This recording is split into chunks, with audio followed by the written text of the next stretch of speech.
Mark for the Mustangs. Make up music. It's a double.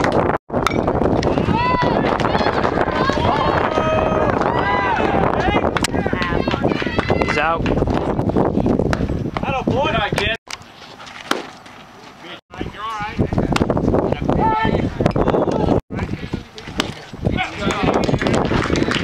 That's 3.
Austin Daniels hit a home run.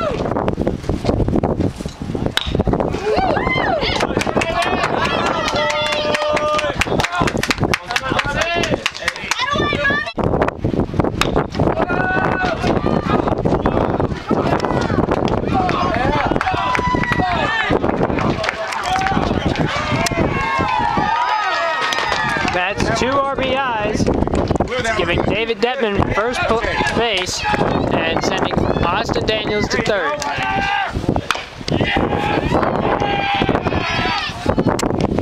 He's out. I take nothing for granted. It's a hard campaign. We're working very hard. We have a lot of grassroots support. We have a lot of different clubs and organizations that are pitching in and volunteering. They look that there's one of 2 strategies going on. Either the Republicans will divide their vote and we'll stand a good chance of getting in there, or they'll squeeze us out. I'm running more of an issue campaign than a party campaign. I was a Republican for 30 years. I switched over to being a Democrat. My views are perhaps a conservative Democrat. So I think I'm going to get a lot of cross-party support. My issues are very different. I'm dealing with what do we do about the economy? How do we fix it? My 2 opponents are only dealing with typical Republican issues. They want to cut taxes and who endorse them. The problem with their issue is that Sacramento, for better or for worse, is controlled by Democrats.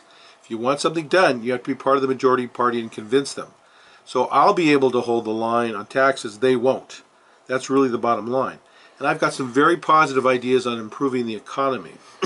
But as far as the campaign goes, it's going to be down to the wire. Every vote is going to count. You learn a lot from the different campaigns. Even if you don't win, I came in first runner-up for city council. I learned a lot about city government. Yeah. I've been on the hospital board for 14 years. I know a lot about healthcare, what we need for reimbursements, how it works. I was a school teacher for 10 years, and then I was on the college board for 4. So I can see what's happening when our students, our children, are getting squeezed out of their future. The challenge is I got to find ways to create jobs, and I got to find ways to stop the cuts the governor's trying to make. He's trying to cut our schools 3 weeks off of the semester. Yep. He's trying to cut $433 million off our courts and close courts. Justice delayed is justice denied. And he's trying to stop the reimbursements on Medi-Cal that go to the hospitals. Legally, the hospitals have to treat people. So now if they don't have the money, they'll end up either having to close their doors or close our emergency rooms. So the challenge is stopping the governor from those cuts and creating a bigger pie without taxing the middle class. Well, Robert, here at Reyes Winery in Agua Dulce, I see that you've opened your home today to political candidates to tackle the awesome job and courageous job of running for public office today. Absolutely, and I'm so happy to be able to support Elizabeth Emken in her campaign. Sure. And we need some change in California. Absolutely. And I think we all desire that. And it's been a long time in coming, and I think this is the time. How do you think Southern California is going to support your candidacy? Well, you know, I'm blessed and humbled to have been endorsed by the California Republican Party. Oh, good. So my name is going out in all the sample ballots. We're looking for the runoff just coming up here on June the 5th. And I'm starting running against Dianne Feinstein from day one. Yes. And we have a great opportunity to bring new leadership to California, and I'm anxious to carry that banner. And I understand your past work experience has something to do with IBM. Yeah, I've actually been blessed to have 2 careers. My first career was at IBM, where I did cost and financial management for them.